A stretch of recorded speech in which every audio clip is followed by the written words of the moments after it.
Okay, good afternoon everybody. I think let's start again. Okay, so let's continue. So I want to sort of quickly finish this factorial design idea and formal notation where you connect to regression, that is there in the handout, and more details are there in the course material which you have in the pen drive.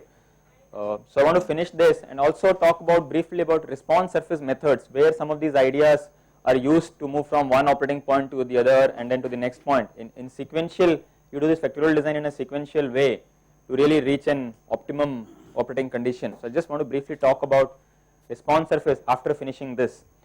Okay, so in the morning session we had seen that by doing these varying all factors at time experiment, we had got these 8 runs, and even though everything was changing, when there was no factors which were held at 0 or at their default values, we could still estimate the effect of temperature on the response variable, carbon content and the oil temperature, and these are called as the main effects: main temperature effect, main oil effect, oil temperature effect, and main carbon effect, carbon content effect. Okay, and how we obtained them was simply we looked at the appropriate part of the cube, side of the cube. We looked at the appropriate plane of the cube depending on which parameter, which variable we are interested in, and then took the differences. Okay, the average of those differences gives us the main temperature effect, main carbon effect, and main oil temperature effect.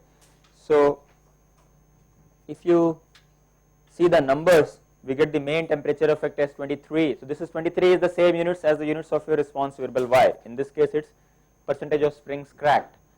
And the main carbon content effect, if you see, is -5, which means that as you increase the carbon content from its lower value of 0.5% to the higher value of 0.7%, on an average the cracking decreases by 5 units, 5%, right?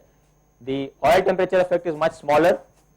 It is positive, but it's much smaller, it's just 1.5 units. Okay, as you increase the oil temperature, the cracking increases on an average by 1.5 units. Okay, so these are called as the main effects. So in regression terms, you are essentially fitting a model y equal to beta 1 t plus beta 2 c plus beta 3 o.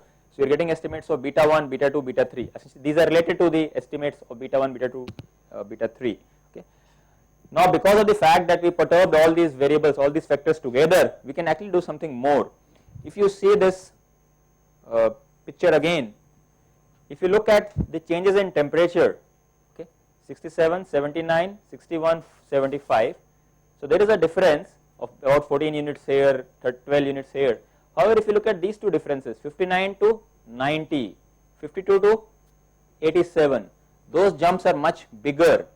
So what is common between those 4 runs and these 4 runs? What's the difference? Bottom, these 4 runs going inside the plane, the oil temperature is at high level, whereas for these 4 runs the oil temperature is at low level. So from this looks like the effect of temperature on the response variable depends on whether the oil is at high level or oil is at low level. In other words, it appears that oil and temperature interact. Okay. Now we can get an estimate of that interaction simply by looking at these differences. What is the effect of temperature on the response variable when oil is high, minus the effect of temperature on the response variable when oil is low. Okay. If the effect of temperature is independent of oil, then whether I calculate the effect of temperature when oil is high or when oil is low, the two numbers should be the same. When I take the difference, I should get a number close to 0, right? So that's what we can do. So I'm going to compute the effect of temperature on the response variable springs cracked by fixing oil at +1, by looking at only those runs where oil was high. So essentially what is the effect of temperature on response variable when oil is high? So essentially these are the runs: 90 minus 59 and 87 minus 52. Average of that will give me the effect of temperature on y when oil was high, correct? So I'm going to take I'm going to look at these 4 runs which correspond to oil high and find out the effect of temperature on y for those 4 runs, and that can be found out by looking at this difference: 90 minus 59 plus 87 minus 52 let's say divide by 2, the average, right? And I will also compute the effect of temperature on response when oil is low. So for that I will only look at these 4 runs in the outer plane. So 79 minus 67 plus 75 minus 61 divided by 2, right? So now I have two quantities, effect of temperature on response variable when oil is high and when oil is low, and then I am going to take the difference, okay? And that quantity I will call as the temperature oil interaction, okay? If that quantity is 0, then I know that temperature and oil don't interact, okay? Whereas if that quantity is significant, then I know that they interact significantly, okay? So that's all we are going to do in this plot. From these numbers it appears that there will be a significant interaction. So if you look at essentially the numbers, so essentially what we are doing is, if you write down all those terms, what we are doing is y1 plus y3 plus y6 plus y8 minus these quantities, and I said we'll divide by 2, we'll take the difference of the averages. So it was y1 minus y2 and y3 minus y4, that average minus the average of the other 2 differences. But as a convention we divide the whole thing by 4, not by 2, just to maintain the same scaling. So if you see, how do you get these numbers? I mean, one can again go back to the picture and try to rationalize. So what am I doing? I am basically going to do y8 minus y7 plus y6 minus y5, this minus bracket start, subtract these differences, right? So that's a little tedious way. What an interesting observation is, I can actually do it much more simply by simply looking at this particular matrix. See, when I wanted to get the main effect of temperature, what I did, I basically looked at all those runs where temperature was at higher level, which essentially it had plus 1, plus 1, plus 1 and this plus 1, and subtracted the responses at all those runs where temperature was at minus 1, right? Similarly for carbon effect and oil temperature effect. Now what I am going to do, I am going to create an additional column in this matrix, in this table. What is this column? It is the product of temperature and oil. So essentially I am going to simply multiply the signs in the temperature and oil column and generate the new sign over here. So minus 1 into minus 1 is plus 1, plus 1 into minus 1 is minus 1, and so on. I get some signs over here. Now to get the oil temperature interaction, all I am simply going to do is add all those responses where this entry is positive, okay? So there should be 4. So essentially y1 plus y3 plus y6 plus y8 minus sum of all those entries where y is negative. So minus y2 minus y4 minus y5 minus y7, and this whole thing divided by number of positive signs, which is 4, gives me the temperature oil interaction. Fine. So there are two things. One is, what is this temperature oil interaction? I mean, how are you going to compute? So simply put, it is this. Simply I am going to look at the effect of temperature on response when oil is high and effect of temperature and response when oil is low. The difference between them, divide by maybe 2 or 4, divide by some number just to scale it. That is what I am calling as the temperature oil effect. Fine. And how do I actually compute it without going through that cube and trying to see what difference I am taking? The smart way of computing this is just this. You simply compute this table. See, you have to then, if the question is if there are more than one levels, what do you do? So yeah, see, then you have to frame the problem. Oil at what level you are going to do? See, I don't offhand, I don't know that's how this table will get modified. You probably have to a little bit just frame it carefully. Okay, you can I can probably talk about it later. See, one thing is, of course, I should mention is, see, this is what we are doing this sort of graphically. You can easily do it using a regression idea. So what we are now calling this temperature and oil effect in regression terms, your model is beta 1 T plus beta 2 C plus beta 3 O plus beta 4 T into O. So you're adding one more regressor, one more independent variable you're adding, which is essentially product of two independent variables. So as far as the regression ideas goes, it doesn't matter. I have one more column in my A matrix. I can keep doing X, A transpose A inverse A transpose Y. Okay. So in regression form, it becomes just okay. You construct the matrix, you process it. Okay. So in that sense, anything this table, it may not be easy to just interpret the numbers for different cases, but yeah, you can always switch over to that regression idea where you can crunch these numbers. Okay. So here this is what temperature cross oil interaction is telling you, that how much does the effect of temperature depend on the level of oil, okay, and that's how you can simply compute it. So here if you compute this number turns out to be 10, okay, which is significant. So we say that essentially these two factors interact. What is happening is essentially the following: if I keep the oil at the low temperature, okay, then this is the average. So I have two runs when oil is at low temperature. I have two runs when the steel temperature is also low and oil temperature is also low. This is the average of those two runs. And for the low oil temperature, as I increase the steel temperature, I move from this point to this point. However, for the high oil temperature, I move from this point to this point when I increase the steel temperature effect. Yeah. So what is, see there is, you see the difference between this point and this point. So what is this? What is this number over here? It essentially corresponds to low oil temperature and low steel temperature. So if you see low oil and low steel temperature, which are those runs? T is low and oil is also low.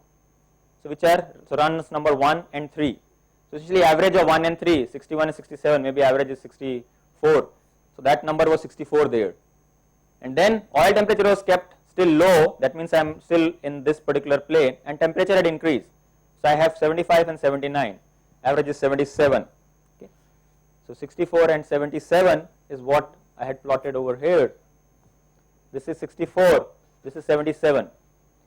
This is how the effect of steel temperature on your response variable is when the oil is held at low value, oil temperature is held at the low value, and this is how the effect varies when the oil temperature is held at high value. Okay.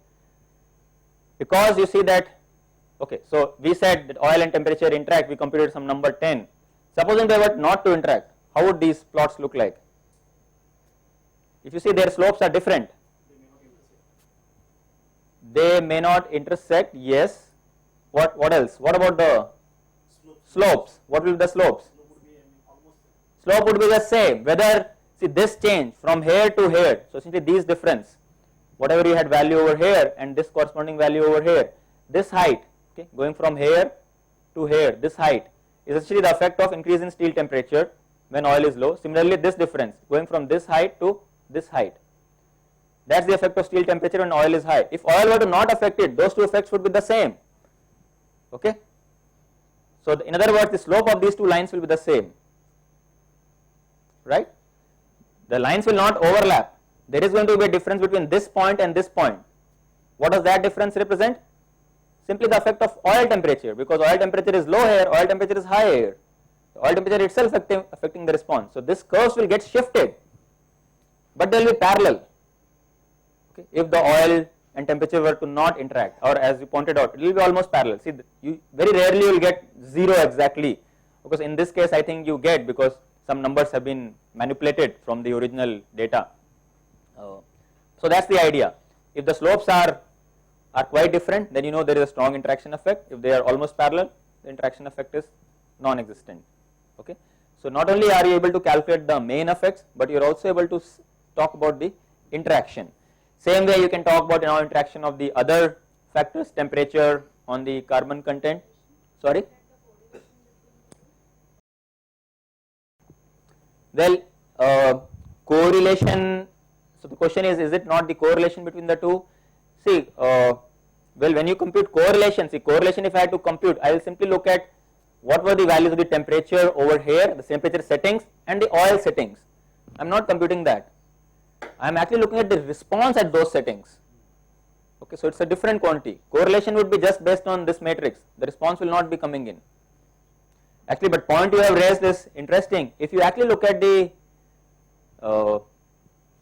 correlation between these two columns, okay, or if you look at the dot product of these two columns, see there is a nice property which is holding here, the way you have done the experiments. What will be the dot product of this vector with, let us say, this vector? So essentially I multiply the two entries pairwise and then add all of them.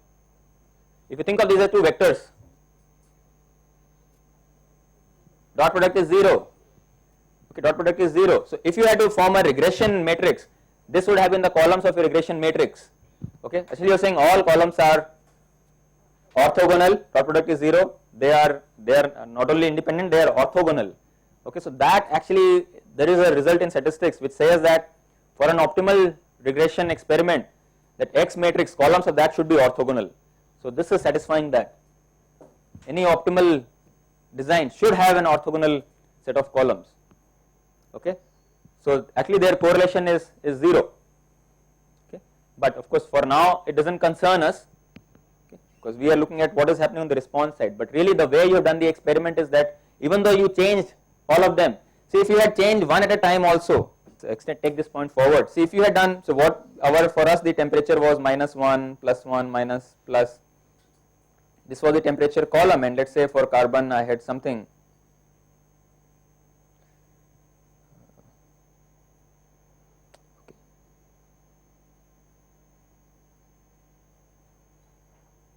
Okay, and as we pointed out, and I am just leaving out the third factor just for simplicity, two factors. The dot product of these two columns is 0.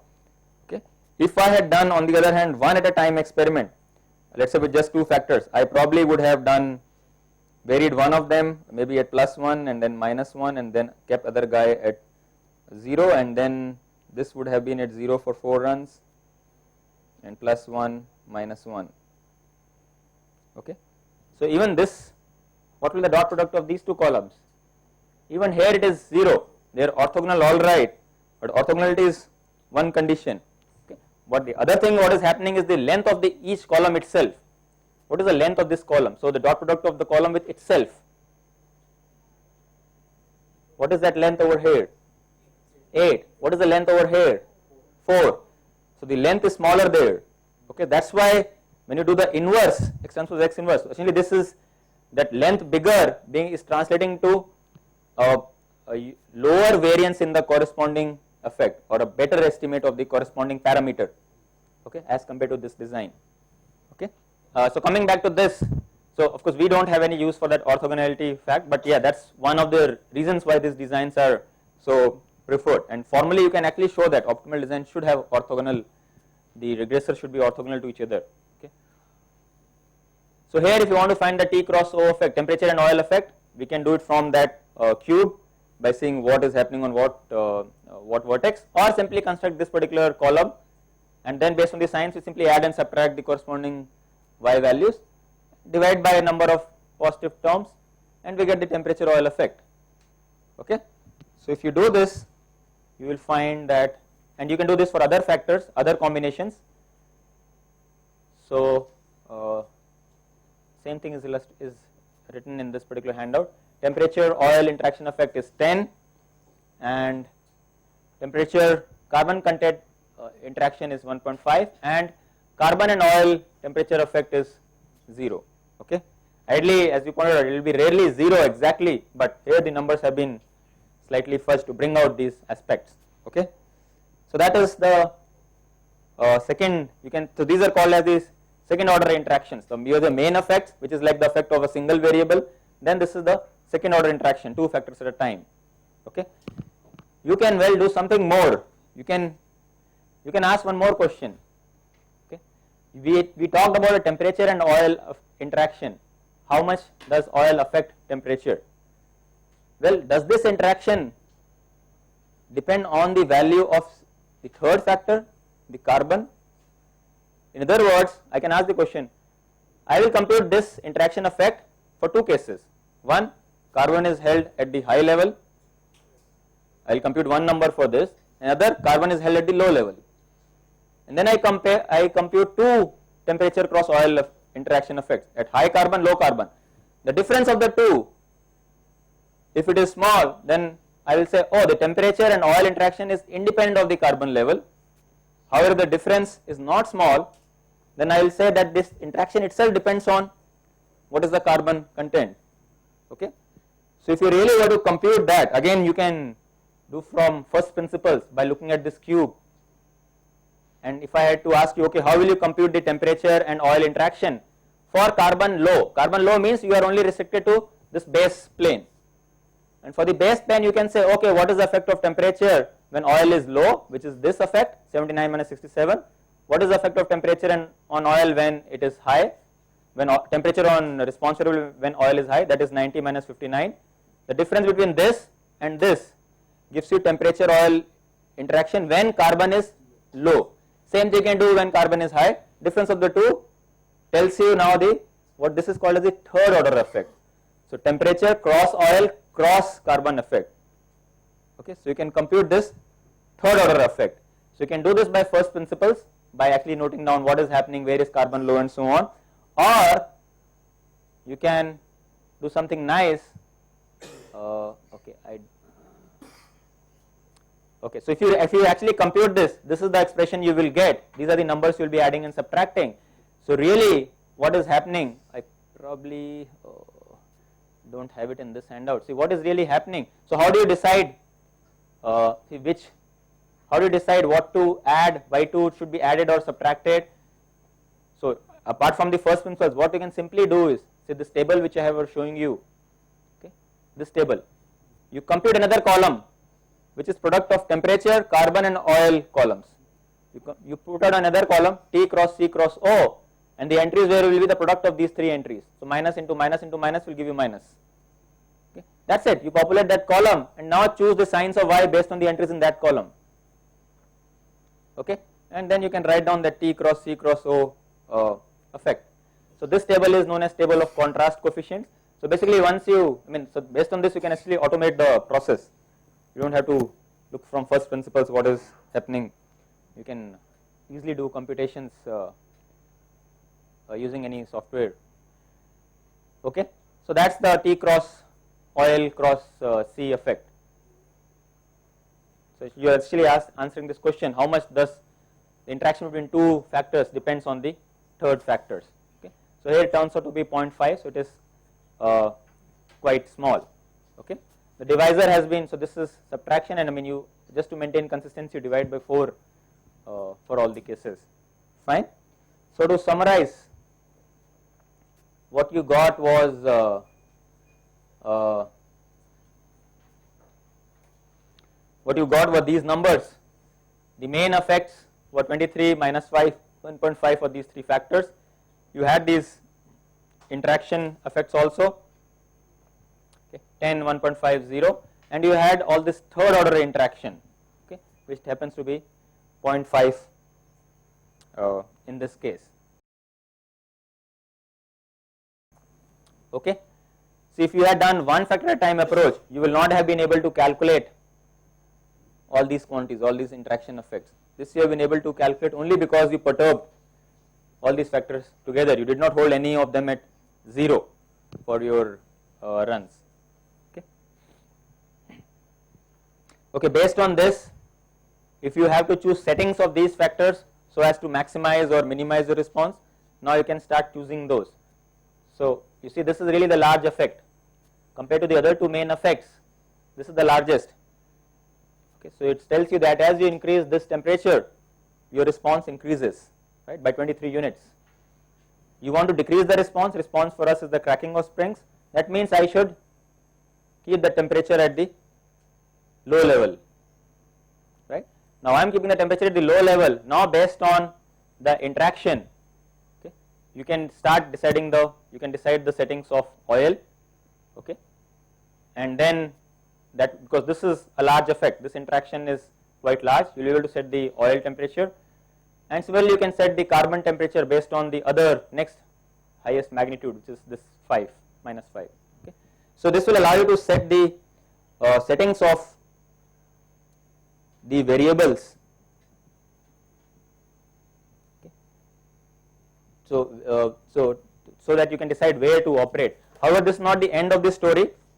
This, see, I will talk about very briefly now about just in a while about response surface methods, where this gives you an initial direction in which to move. I want to decrease temperature, increase oil temperature, decrease carbon. You move somewhere, make those changes, again do this factorial design till you reach an optimal point. Okay. Coming back to this, just to conclude, so this is what we had been doing. For the main effects, we had these differences of the corresponding entries in the corresponding planes. For the two factor interactions, we are essentially looking at these diagonal planes. Okay. For T cross C interaction, it was these four entries and difference of these these two planes. So there are different diagonal planes. Maybe it's not so clear, but you're looking at the diagonal planes. And for the third order interaction, so T cross C cross O, third order three factor interaction, you're still looking at these two tetrahedrons. Okay. One is this solid line, the thick line, and the other is the thin line. Okay. This 4, 1, 6, 7, that's a negative one, and the other 4 are positive. So you're looking at these two differences. Okay. This what we have done, as I said, essentially all of this can be done in a regression framework. You can write down your equations. So really what we are doing in a regression approach, what we have been simply done is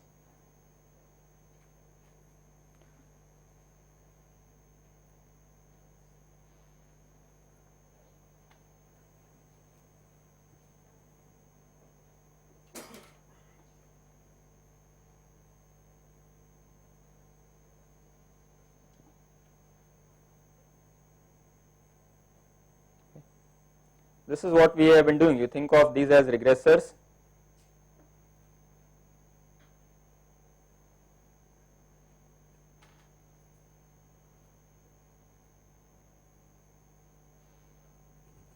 Okay. This is really sorry. Okay, and of course I should have said, okay, this is x naught, or beta naught is just constant.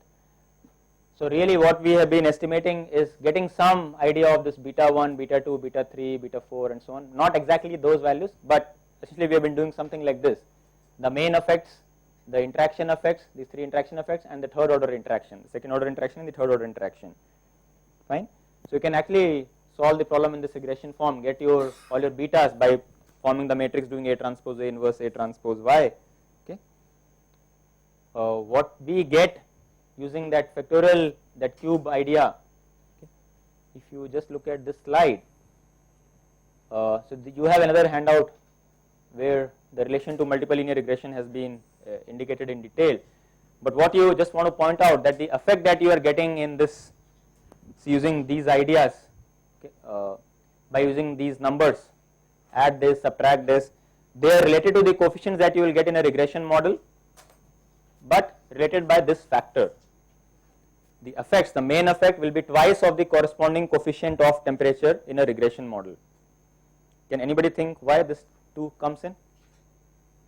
The statement is clear. Whatever the main effect you are getting, okay, for, let's say, for temperature, whatever the main effect you got for temperature 23, I am saying if you compute the regression form, the coefficient of this T would be half of this. There is a factor of 2. Can you think why that factor of 2 is coming?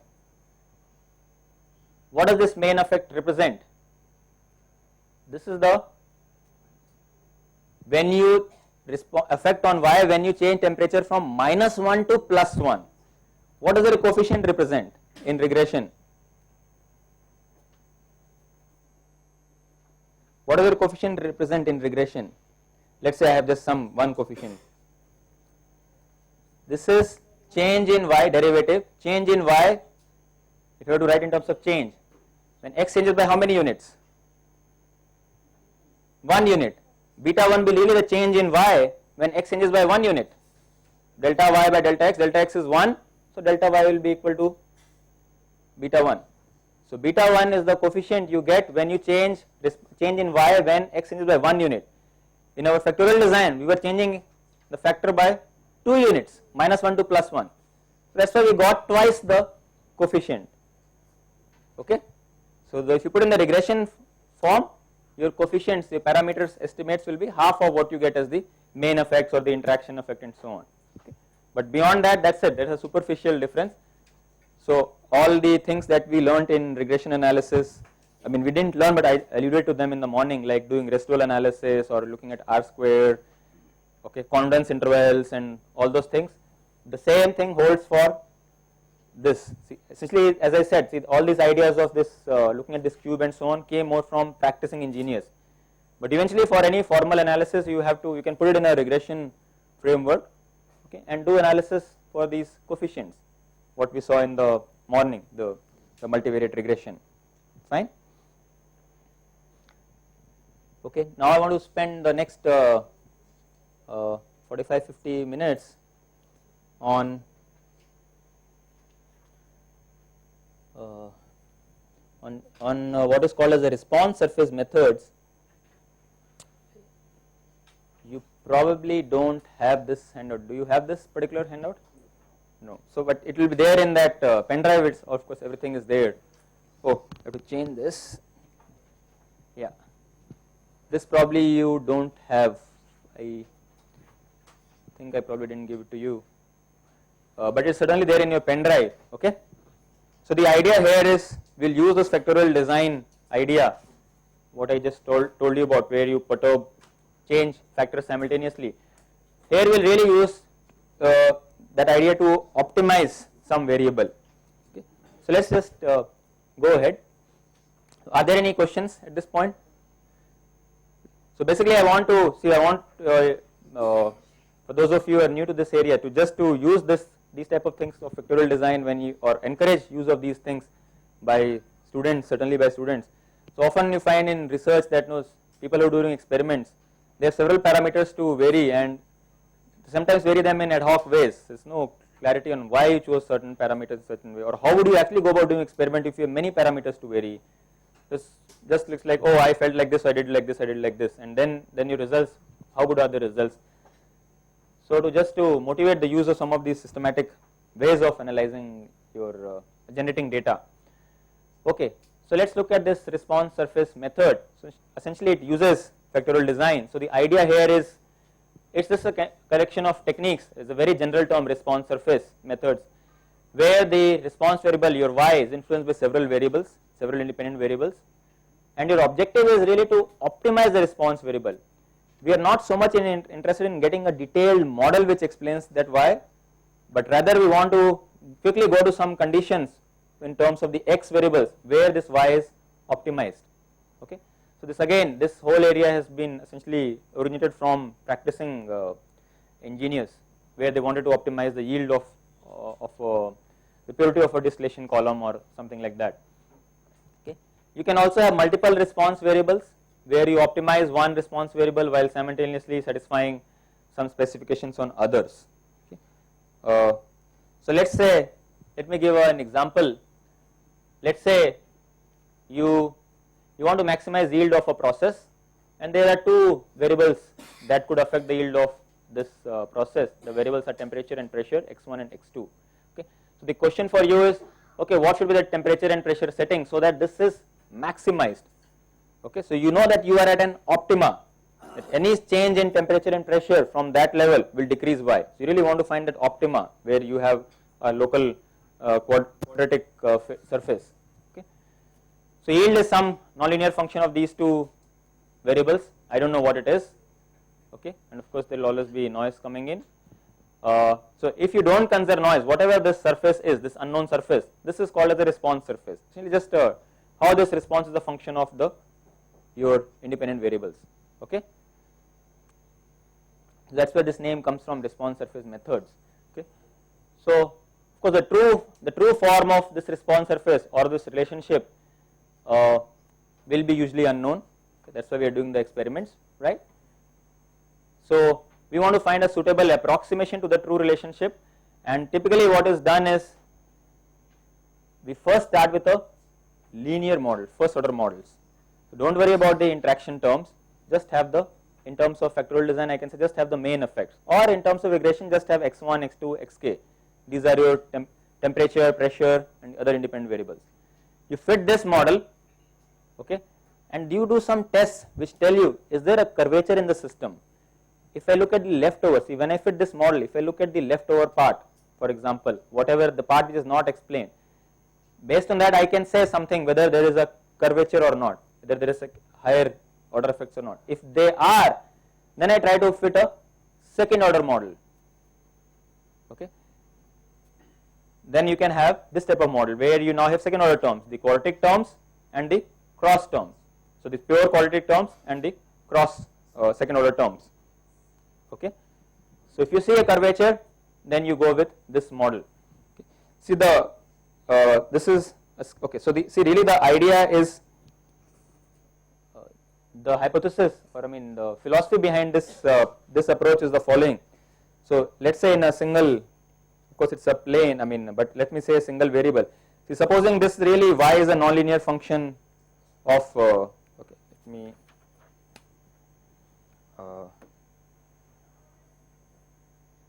let me just say something like this. It is some function of your x, okay.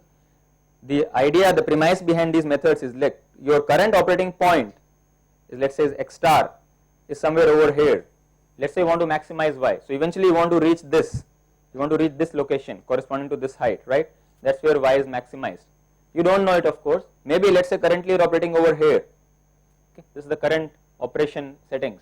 So the whole idea is that currently you are away from the optimal, you are away from this optimal setting of x, and if you are away, a linear model, if I were to just approximate this function over here by a straight line, it's like a linear model will be adequate.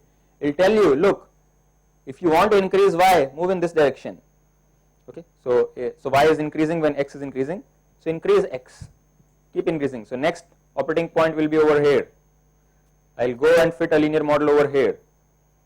Again linear model will fit very well, and it will tell me, oh, you can increase x further. You keep increasing x again further till you will reach some point where the linear model fit will be bad, okay. Now this distance, this over here and this over here will become much bigger. So then you will see that the curvature effects are coming into play. Your linear model is not satisfactory. It tells you that you are in the vicinity of an optimum, okay, because there is a quadratic. See, what is the optimum? If you are at an optimum, locally there is a quadratic effect, right? On both sides it drops. So you have a quadratic, local quadratic function over there, quadratic fit, right? That's the meaning of an optimal condition. If I decrease this side, if I decrease x, my y will decrease. If I increase x, my y will again decrease. On both sides it decreases. So I have a local quadratic, at least locally there will be a quadratic, it will have quadratic behavior. So when you are close to that, you will find that your linear model is no longer adequate, and at that point, okay, you fit a quadratic model. And once you have a quadratic model, you can, if you have a quadratic model, you can find where the optimum is simply by differentiating that model dy by dx equating it to 0. That will give you the settings for x. Okay. So that's the idea in this response surface method. You are starting from a condition which is away from the optimal, so these linear models will work well, and these linear models tell you the direction in which you have to increase. Okay.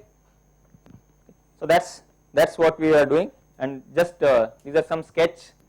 So again, here we can use these softwares to generate some fancy sketches, and the students like all these plots, and of course we also like them. So this is a linear surface. Y is equal to beta naught plus beta 1 x1 plus beta 2 x2. This is how the response surface is. Y as a function of x1 and x2. And what I have shown over here is the contour plots. So what is a contour plot? Essentially I am keeping y fixed, let's say at minus 2, and finding what combination of x1 and x2 give y equal to minus 2. Okay. If you fix y as minus 2, let's say, or yeah, minus 2. Fit y as minus 2, you will get a relation between x1 and x2. That relation is plotted over here. Okay. So you are essentially cutting this surface at y equal to minus 2, then at y equal to 0, y equal to 2, and so on. So what it tells you in the x1, x2 plane, okay, these contour plots, it tells you that if you have to increase y, you have to move in this direction, right? The direction in which the y increases, you will be perpendicular to these contours. Okay, so that is called as the direction of steepest ascent. If it is because it's linear, I can move in this direction and y will keep on increasing. Of course, this model is only valid in a certain region. So if I move too far away, this model is no more valid. Okay, maybe I'll observe something else. But what this model is telling you, if you move in this direction, perpendicular to the contours, your y will increase. So that's the idea in this response surface methods. I'm going to fit a linear model, and based on that surface or the corresponding contours, I will identify a direction in which I have to change x1 and x2. I keep moving, keep doing experiments. I'll keep seeing that y keeps on increasing. At some point it will stop increasing because this model is no more valid there. It stops increasing, then I develop another design there. I fit a new surface there. I know that this is no longer valid, and repeat this exercise. If I get a linear fit again, I see where can I move till I will reach a point where linear fit will not suffice, and then I know that I am near at least a local optima. Okay, so that's it. That's response surface.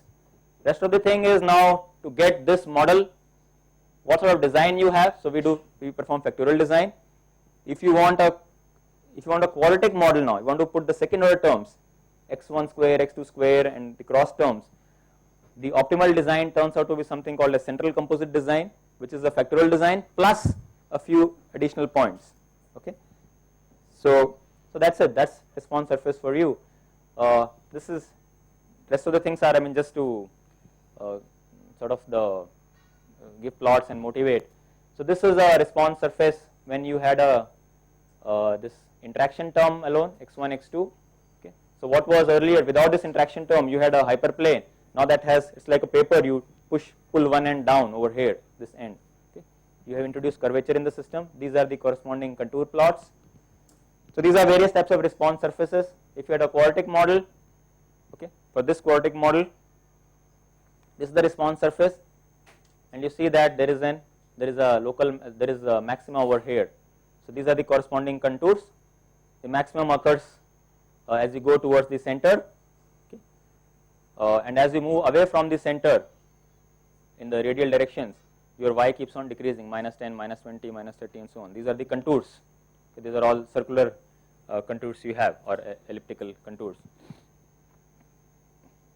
Okay. So as I said, most this response surface methods techniques essentially use first or second order models, so either linear or quadratic models. Now see, when I say linear now, okay, I should also clarify, when I say linear model, I mean linear in x1 and x2. When I say quadratic, they are quadratic in x1 and x2. Earlier in the regression class, I was using linear for linear in parameters, coefficients. Now I am saying linear in x1, x2. If it becomes x1 square, it is still linear in the coefficients, but quadratic in the variables. Okay, so my terminology has slightly changed.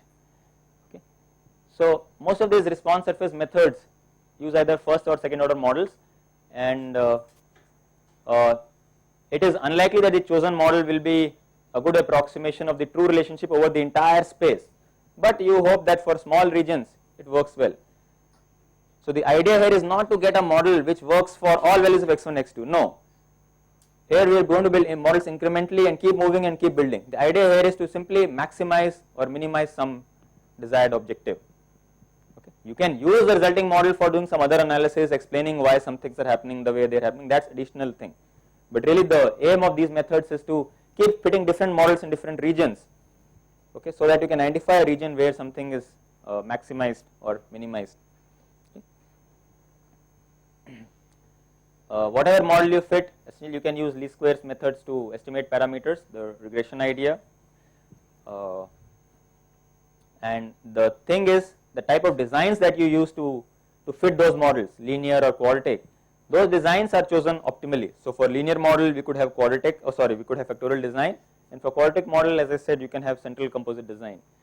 Okay, so these are some of the assumptions that the true response surface exists. Y is a function of all these variables, but the relationship is unknown or complicated. The function can be approximated at least in some small region by simple models. The independent variables we can move in arbitrary amounts in these x1, x2 variables. Okay, so they are continuous and quantitative, and the independent variables are, there is no error in independent variables, and we can get the precise settings for these x variables. See, for the y, of course, there will be some epsilon, but for x, we assume there is no error. Okay, so let's say, so as I said, the primary objective in response surface is not to really understand the underlying mechanism of the process, though it may be used as an aid for that, but to really determine the optimum operating condition. Okay. So for us, let's I'll illustrate the idea for a maximization of the response variable case when you want to maximize y. So this is what essentially we are going to do. We are currently operating over here, let's say this black circle, and what you see over here, these 8 points on the cube, you essentially performed a factorial design around the current operating point. The factorial design will give you a model, maybe the model will be linear, and that will give you a direction in which you should move, path of improvement. Okay, you move in this direction and you see the contours. These are your contours of your y variable. Y was 60 here, 70 here, 80 here, 90 here, 100. So you are moving perpendicular to the contours. Okay, you keep increasing, keep increasing. Some point will come where your linear model no longer suffices. So there, if you now see carefully, it's not very clear, but I will very quickly we'll go through the rest of the slides. Now what have I got? I have these. So because my linear model does not work properly, I want to generate more observations. So what I have over here is the factorial design. Let's say at this point my linear model did not work when I reached at this location. So I have a factorial design. You see these points in the cube, and you also see these open circles. Okay, what are these open circles? These are essentially axial points, points where only one factor has been changed. So factorial design, so in this direction only this factor has been changed, whatever is this factor. Along this axis, this point and this point, only the second factor had been changed, and then you have the vertical one, okay, where only this third factor had been changed. So the factorial design coupled with some axial points where only one factor had been changed gives rise to what is called as a central composite design, which allows you to fit a quadratic model. Okay, and once you have a quadratic model, you can use that to say where the optimum is by simply differentiating it and equating derivatives to 0.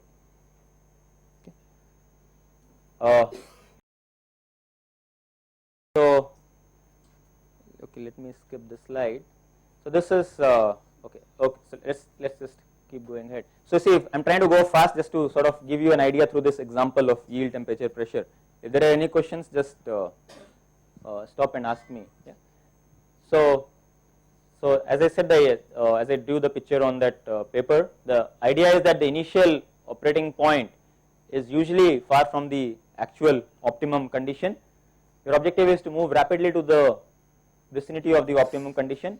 So you start with a fitting of first order model. You have k factors, k independent variables. You fit this type of model. The contours here are parallel line. I showed you the response surface, it's a hyperplane, and the contours are parallel line. You move in a direction in which the response variable increases most rapidly. So these are your contours for two factors, x1 and x2. These are your contours, 10, 20, 30, 40.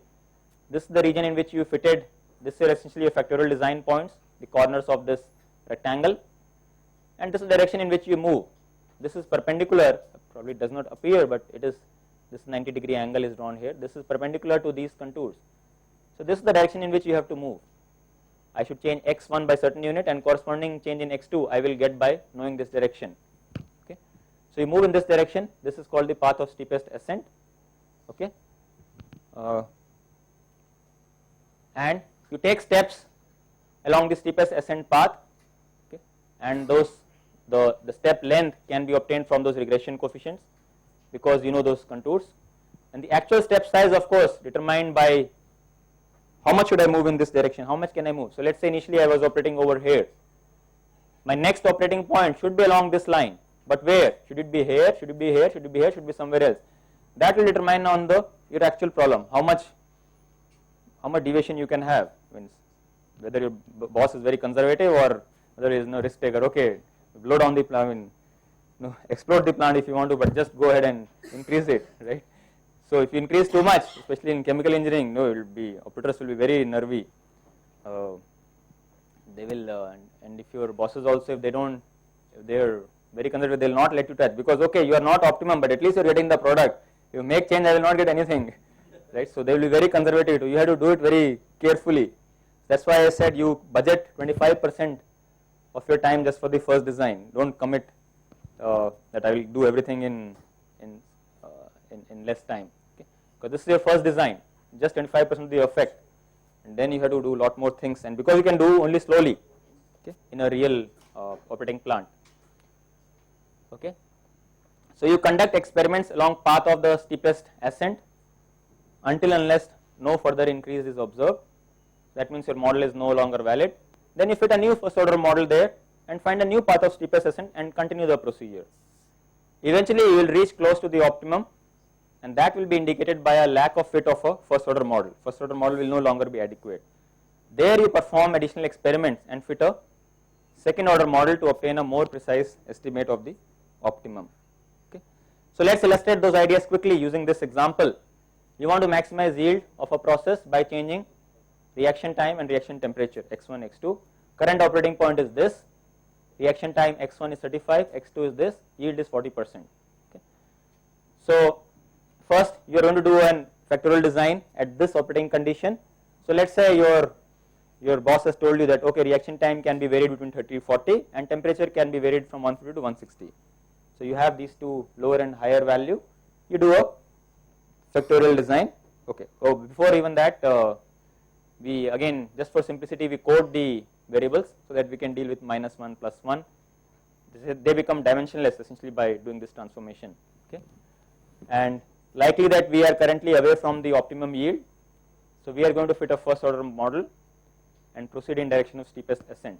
So the design will be factorial design, 2 factors, each at 2 level. Additionally, we are going to choose 5 center points. Center points are where both the factors are at their current value, 0, 0. Okay. So these center points essentially, sorry, yeah. So it could be, see, there are two reasons. They, see, I didn't talk about in the morning. See, there is this epsilon term which always sits in your model, right? How much is the variance, the strength of that epsilon term? That can be obtained if you have some repeats. If you say multiple points, it could be 5, it could be 6. I don't think this 5 is sacred, it is just a number. It could be 6, it could be 4. But the fact that you have repeats over here, x1 and x2 are both 0, you are simply repeating, allows you to get what is called as a model free estimate of that experimental error, that epsilon variance. Okay. That is one thing. Other thing is, having the center points will also allow you to check the adequacy of the first order model. Okay, whether the quartic term x1 square, x2 square, whether those terms are significant or not. Okay, I'll talk about that very briefly. Okay, so your current, for a factorial design, the center point both at 0, 0 corresponds to the current operating point. So let's say this is what you did. You did a factorial design, x1 -1 -1 +1 +1, x2 corresponding values, minus plus minus plus, all the 4 combinations, and these are your 5 center points. The current operating value, you have 5 repeats. See, this one is actually 5 is just a number, it could be actually 10, and in fact in an actual process you will have several values at this operating point, right? Because you are operating at that point. Every day you are performing your operation at these conditions. These are your current operating conditions. So you will have many values. So you stack all of them, they will help you. You don't have to do any additional experiment over here really. See, note that this is not one factor time. I am not doing 1 0 or 0 1. I am simply saying 0 0. Whatever is your current operation, you just give me the corresponding, the observations for that. This is your y variable. These are the corresponding x1, x2, the original units, and these are in the coded units. Fine. So this is your current operating point. You see that there are these, why these numbers are changing? Both x1 and x2 are not changing. These numbers are changing because of that epsilon sitting in there. Y is a function not just of x1, x2, but several other things, okay, which we're not capturing over here. So this variation actually tells you something about that epsilon, okay, independent of whether you're fitting a linear model or a quartic model or anything. So that's why these repeats are useful. Okay, so you did these experiments, you got these yields, you fit a first order model, okay, either using regression or using those main effects. These are essentially, the regression coefficients are half of the main effects of x1 and x2. So that's the idea. Parameters estimated in the usual regression way or using the effects idea, okay, and you also have an intercept, and you can show that the intercept is nothing but the average of all the y values. You add all the y values, divide by 8. Okay. So you get your first order model. So this is a slide about why the center points. So this is the factorial design with the center points, repeated center points, allows us to say something about that error, the model error variance.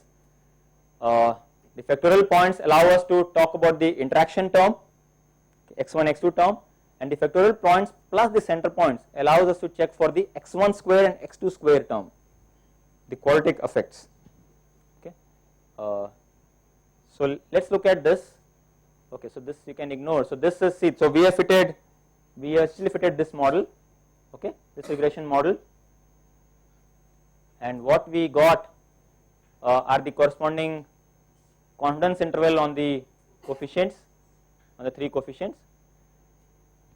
Because you have factorial design, okay, and you have center points, if you had included the interaction and quadratic terms also in the model, so you had beta naught plus beta 1 x1, beta 2 x2, beta 3 x1 x2, beta 4 x1 square, okay, it's written over here. You have beta naught, beta 1, beta 2, beta 1 2 for one product of x1 x2, then you have beta 1 1, it's x1 into x1, beta 1 1, okay, and then you have beta 2 2 is x2 into x2. If you had fitted this model, you would have got these particular coefficients. Okay. Where is x2 square over here? Well, it so happens that x2 square, this coefficient cannot be differentiated from this, you can only obtain a sum of these two, beta 1 1 and beta 2 2. So what this is representing is really a sum of coefficient of x1 square and x2 square. But now the idea is simply, is this model significantly better than this particular model? If it is, that means my second order effects, quadratic effects are important. Otherwise, they are not important. Okay. So it now boils down to simply comparing two models. Okay. So model adequacy checking, we didn't talk about much in the morning, but that's again a standard thing in regression. Okay. So see, really this slide shows that, as I said, what if you fit a quadratic model, if you fit this model, you really cannot get these two separately, because x1 square column is same as x2 square column. But you can get a sum of beta 1 1 and beta 2 2. You can get this particular sum by simply looking at the difference of the average of the factorial points and the center points, which were corresponding to 0 0. Okay, one can show that this difference is equal to this coefficient. Okay. So if you again perform, if you look at the confidence interval on the interaction and quadratic coefficient in the, so this is the interaction confidence interval and interaction interaction coefficient, and this on the quadratic coefficient. You see this 95% confidence interval, they include 0. So one of the things I had very briefly told in the morning is that whenever you say a model is adequate, all the 95% confidence intervals on the various parameters should not include 0. With 0, that means it could be statistically insignificant. It is that variable does not affect the response variable, but you are just giving a number to it. So here these two include 0, which means that interaction and quadratic effects are not significant, not important. Okay. As a result, our first order model, linear model, seems adequate. Okay. So what essentially the conclusion is, we checked two models. We had this one model where you had this quadratic term, the cross term, and this pure terms x1 square, x2 square, and you had this linear model. It turns out that this linear model is all right. That's in a nutshell is what we had checked. Okay. So I'm going to go ahead the linear model. This is my linear model response surface. This is the model over here. I have to move up the surface to increase y. In the contour plots, I have to move in this direction. Okay. So this is their x2, this is x1. I have to move in this direction where y is going to increase. So this is what okay, this shows how to find this perpendicular direction to the contours. Okay. The next slide shows that. I think I'll probably skip this. I mean, if you know this response surface, if you know these coefficients, okay, you can find what is the direction in which I should move, okay, based on these coefficients. So I can probably skip that, but this is the direction that you get, the slope of path of steepest ascent. If you move x1 in, so for every 0.775 units change in x1, x2 should change by 0.325 units. This is the direction of your steepest ascent. Okay. So see, of course this is in coded units, you had scaled it. So to give it to the process engineer, you have to convert back from coded variables to the natural variables. So again, I'll skip this point, and this is what I'm showing you. Now this is of interest to us. So this is where you started from. This is your current operating point. Time is 30 for that example. Time is 30, temperature 155. In coded units, they are both 0, 0. Okay. Now based on your steepest ascent, you fitted a first order model using factorial design. It turned out to be all right. You now you're now going to take steps of size. So your manager tells you, okay, you can vary time by 5 minutes in steps of 5 minutes, not more than 5 minutes at a time. So you vary this by 5 minutes. That's your delta, step size. Okay. So this is going to become your new new point you have is this 35 plus 5, 40. The corresponding change in temperature, you know that if the change in x1 had been of 1 unit, change in x2 should have been of 0.42 units. This you get from your the model that you fitted, the path of steepest ascent. You convert this back to your original units. That means this 0.42 really corresponds to change of 2 degree Fahrenheit in the temperature. So I'm going to change time from, I'm going to go from 35 to 40 by adding this 5, and temperature changes from 155 to 157. I get a new point. I perform an experiment there. I measure my y. Okay. My y is 41. At this operating point, it was, I think, the current point, it was probably at this 0, 0, we had in one slide, it was of the order of 40 point something. Okay. These were the values of y at the current operation.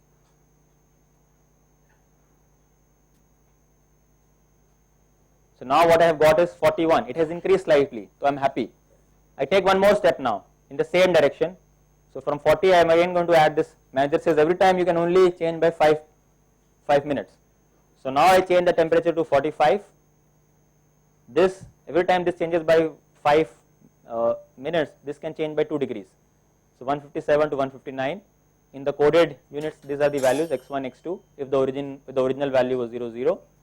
I perform an experiment at this condition. I get my response is 42.9. It's still increasing. I'm happy. I keep moving further. I take one more step. See, the direction is fixed. I'm simply taking one step, one step, one step in the same direction, because I can't take a big step. I don't want to take a big step. So I go to 45, 50, 161, increases, 55, increases, till about 80. When the time has gone up to 85, temperature is 175, and the next point you see it drops. 76.2, 75.1. It has started dropping in the same direction. Now my response is dropping. Okay. So this is sketched over here. These are the steps that you are taking. Okay. First step, second step, third step, fourth step. It kept on increasing. This is your response. These are the steps. Kept on increasing, reached some value, and then it started decreasing. Okay. Which means that where it started, started decreasing at this point, my model is certainly not valid, because my model is simply saying go in this direction, it will keep increasing in some, keep taking more steps if the model were to be valid, right? So at this point now I'm going to fit a new model now, do experiments again, factorial design experiments, and fit a new model. Okay. So which is what I did, which is what I do now.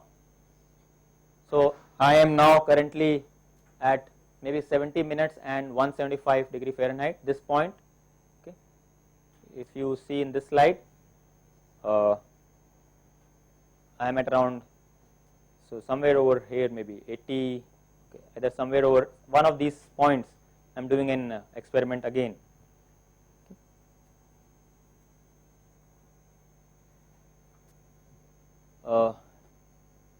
So this is your okay. This is your center point, 85 and 175. This is where you want to do an experiment. So again, you have a band of plus minus 5 minutes for time, and plus minus 5 degrees for, let's say, for temperature. You do a factorial design. Okay, and again you add center runs. Center now corresponds to this point. where it started to decrease. That's where now you again draw a box factorial for factorial design and the center point. So these are your factorial points. You have made a box around it, 80, 90 in the time direction, and this much box width is this much in the temperature direction. You do your factorial design, you have the center points, you fit a first order model. Okay, what this is given over here, standard error, is actually the standard deviations of these estimated coefficients. So lower this number is, smaller will be the corresponding confidence interval. Okay, so you fit a first order model, and you also check a second order model, quartic term. Okay, if you had a quartic terms, here it looks like the quartic terms are significant. See this 0.25, 2.19, the standard errors are actually quite small, reasonably small. So the quartic terms, and you can do detailed analysis and show that the quartic terms are definitely significant. This terms, x1 square and x2 square term, and maybe even this term is significant. So it is quite likely that we are close to the optima. Okay. Now we want to fit a proper, see in this model, factorial plus center points, we could only fit this coefficient represented x1 square plus x2 square combination. We want to fit them individually, x1 square and x2 square separately. So we actually take additional runs to enable a proper second order model fitting. Okay, so that is called as a central composite design. I think I have. So what you are doing is whatever the original experiments you had, the factorial design, center point, and you are adding some more runs to it. See the location of these runs. Now these are axial runs, only x1 has changed, x2 is constant, x1 is constant, x2 has changed. And how have they changed? What is this number? 1.414. What is 1.414? Square root of 2. So it is root 2 and minus root 2 and root 2 and minus root 2. Okay. So there is a procedure by which you get this thing, but essentially what you are doing is this.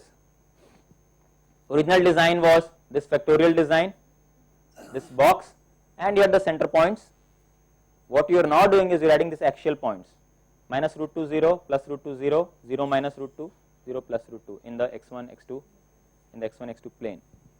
All these points together is called as a central composite design, and this is, we can say, sort of the optimal design if you want to have a quadratic model.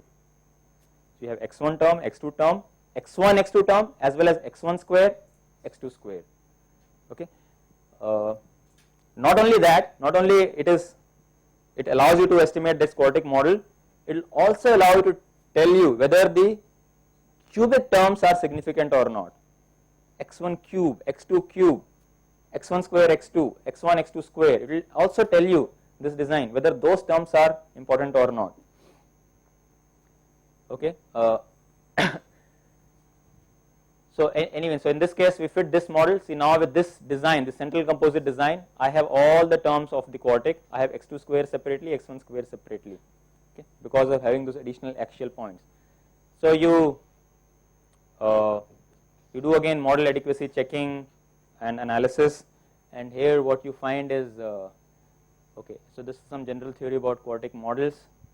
Let me see what I have. So see what this says is that if you have a quartic model of this form, supposing this model were to be adequate, then you can find what values of x1, x2 will give you the optimum. All you have to do is differentiate this with respect to x1 with respect to x2, partial derivatives equate to 0, two equations, two unknowns, solve that. That same thing is written over here in vector matrix notation.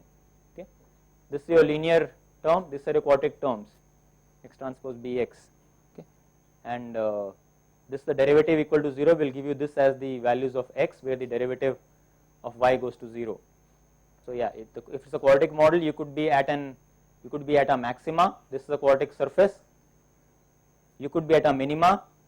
Just equating derivatives to 0 could give you a maxima. It could give you a minima, or it could also be a saddle point. Okay, its maximum in one direction. It's like a saddle, maximum in one direction, and minimum in other direction. Okay, like this. In this direction it's maximum, and in this direction it's minimum. So this is how quartic surfaces can behave, a quartic model can behave. Okay, so you have to of course figure out where you are, and you want to go to the maximum. So coming back to our problem again, this is the model that we fitted.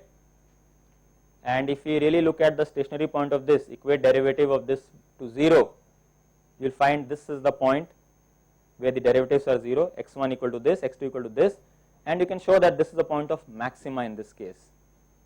Okay, this is the point where you are getting a maximum. Okay, this same thing done with one term excluded, this probably I can skip. So this is where you are. This is the model that you have got, and the optimum conditions you are getting saying is x1 is this, x2 is this. This is in the coded units. You scale it back to the original variables. This is the time and temperature values, and this is the yield 80.21. Remember, you started from 40 point something, and now you are saying the yield is 80.21. So actually you had a linear model, you took steps in a direction in which the linear model was saying the response will increase, till the response, at some point response had to decrease. You fitted a new model, you found that curvature is significant, you fitted a quadratic model and found the optima. Fine. So this point can be the point where the derivative is 0 can be accepted as an optimal point. Okay. So really the fact that you took small steps from your initial linear model and moved in the direction of steepest ascent helped you in identifying a promising region. And one more thing, as I pointed out, see, just factorial design with center point allows you to say whether the curvature effects are significant or not. This second central composite design allows you to tell whether the cubic terms are significant or not. Okay. So essentially these are the cubic terms. If you see x1 cube, x1 square, x2 and so on, you can get an estimate of some of these coefficients using this design. Okay. I'll probably skip this. So the thing is, for this particular process, this particular example, the cubic terms were not important. So that means your models were, your quadratic model was adequate. Okay. I think I can skip this slide as well. Yeah. So this essentially is response surface. So I know I have gone very fast, and if you are seeing this for the first time, it can be difficult. But the idea is that here we want to maximize some response, and sort of the assumption is that we are away from the optima. So you do a factorial design, fit a linear model, check the adequacy of that. If it's adequate, you move in the direction of steepest ascent. Take small steps, keep doing experiments, and keep seeing whether response is indeed increasing or not. It keeps increasing. At some point it behaves in a different way. Maybe it starts to decrease. There you fit another model, the original model is no longer valid, and again repeat this. From this new model, if linear is adequate, you again move in direction of steepest ascent, till you will reach a point where linear models will not suffice. You need a quadratic model, and there you know that you are now at some optimal condition. Maybe it could be minima, maybe it could be maxima. You have to check that. Okay. So that's the idea. Then you can extend. See, the basic concept can be extended if you have multiple responses. So typically,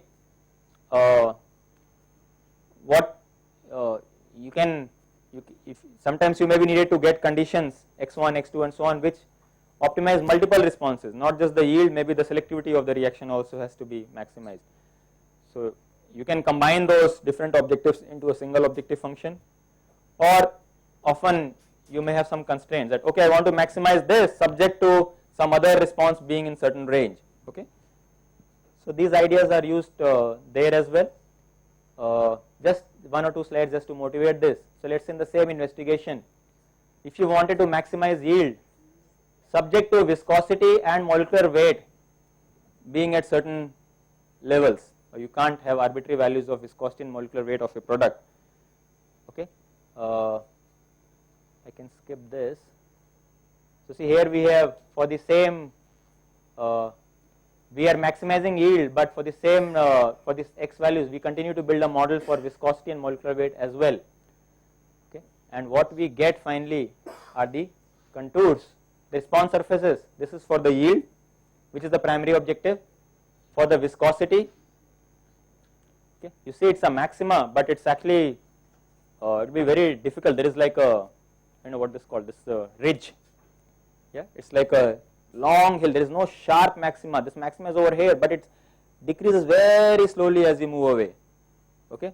So typical numerical optimization methods have tough time in finding the optimal if the surface is like this, because you move from here to here, the change in the objective function is very small. Okay. It's very flat, it's not a sharp, it's not well defined optima. So essentially you are fitting response surfaces for three different responses. Okay. So primary response is yield. These are the contour plots, and let's say your requirement is I want to operate the process so that yield is greater than this, viscosity is between these two numbers, molecular weight less than this. So you can essentially draw their contour plots. So your yield should be, so see if this yield is greater than 78.5, this is your yield, and you have to be within this circle for the yield to be greater than 78.5. The yield decreases as you move away from this circle. Viscosity should be between 62, so these are the contours of viscosity. This is 62 viscosity over here, this is also 62. You have to be between 62 and 68. That means you can operate only in this annular region. You cannot go inside this. Right? You cannot go inside this particular ellipse, and the molecular weight has to be, I think, less than 3400. This is the molecular weight contour. That means you have to be to the left of this brown line. So essentially you can either operate in this region A or in this region B. Okay. You got the response surfaces for three responses. Now you simply overlay them. The independent variables are the same. You superimpose all of them and simply shade your allowed region where you can operate. Okay, so you have a choice, either you can operate here or you can operate here. Okay, you can operate in the either region. A heuristic would be to choose, supposing you had the choice between A and B, you would probably like to operate in region A because there is more, larger variation is allowed. Even if you cannot operate tightly at one point, even if you deviate, it will be okay, you will be within the acceptable region. Here you will need very tight control, okay, to exactly operate at that region. Not very tight, but at least tighter than this. Okay. That's what this slide says, that you can operate in either region but choose the larger one. Okay. So yeah, you can do more complicated things if you have more than 2 or 3 responses or 2 or 3 factors. Say here we had just 2 factors, I could just give you these contour plots. If I had x1, x2, x3 or x10 up to x10, I would not have been able to do things graphically. So you probably can do some optimization or something. Okay, I've reached the end. I'm sorry it has been a little fast. I'm breathless. So, but see, I want to give you the idea. See, the details, if you have not seen, it's probably very difficult to follow the details. But what I want you to keep in mind is the notion of factorial design. There is something called factorial design, which you can use to obtain some models efficiently, and then those models used judiciously, they will essentially give you direction. They may not give you the best model in terms of what explains why, but certainly they will be able to identify the directions in which your response can be maximized or minimized. Okay. So if there are any questions, I can take them. Other methods of search.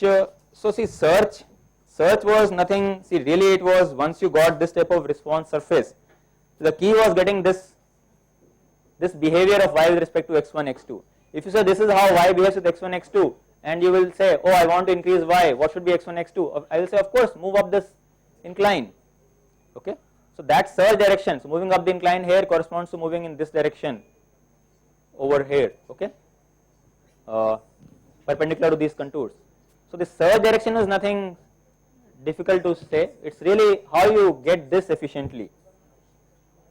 Okay, so that's where factorial design helped us in getting this surface.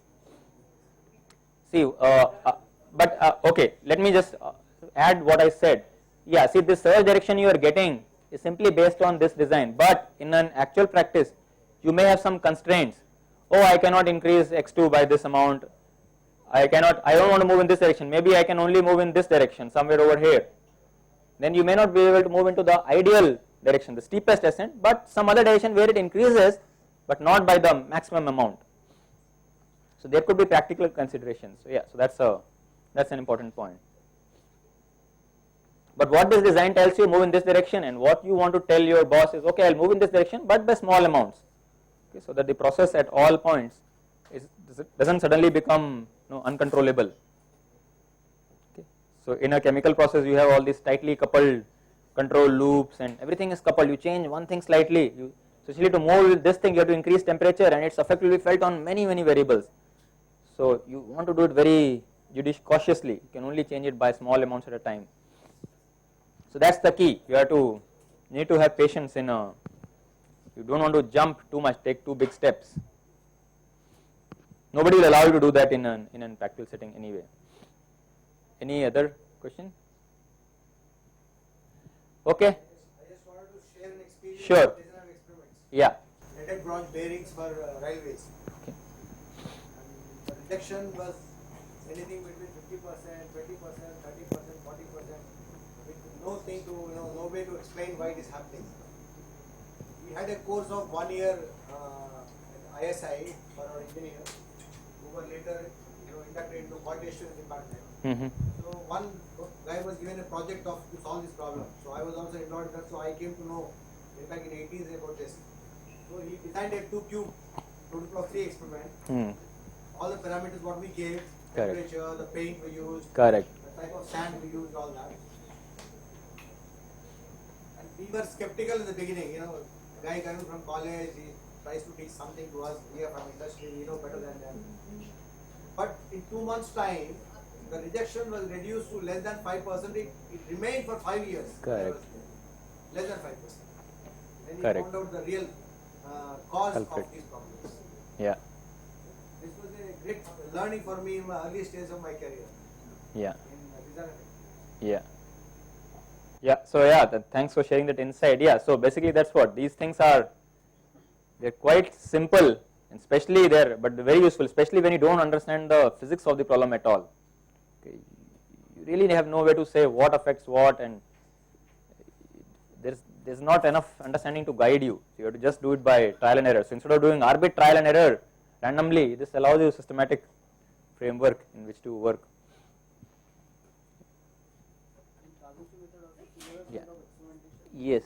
Yeah. So see, there are so many variations of this Taguchi method, and there is this Plackett-Berman design, and so many variations. But the basic idea is essentially this: you choose some combinations of these factors so that you can calculate some effects, maybe the main effects, the first order effects, or the second order effects, and so on. So that's what. So I guess probably if you look at it historically, as it happens in research anyway, the same thing. Same idea comes to be known by different names. So here probably what has happened is Taguchi has come from a different background, different country, and then historically all this has been dominated by Western world, right? So they have their own terminology, their own names, and but if you really look at it, I mean, they are essentially principle wise it's the same ideas but implemented in different ways and for different variations. But the idea is really the same. So I mean, the key idea was, I guess the Fisher's revolutionary idea was, where the leap of faith happened, really a jump happened, is that you vary all of them together. After that, you see here also I told you some design, the central composite design, which was in the axial direction, you were varying only one. You can do that, figure out what is the optimal design and so on. But really the leap of faith was that, okay, there is a possibility of getting better results if you vary all of them together. That appears very counterintuitive, right? So that's where really you can say the leap of faith, the research, I mean, the understanding really improved by orders of magnitude, or the techniques improved by orders of magnitude. Rest of all is, fine tuning and tweaking and applying to different things, which is not easy at all. I mean, no means by suggesting it's easy, but really that was probably the revolutionary idea, and it must have taken a lot of effort for that idea to be accepted by the other researchers and practitioners. It probably would have happened over a period of 10-20 years. It would not have been overnight. But yeah, that was Fisher's great contribution, because Fisher had other contributions also, but that was certainly an important one.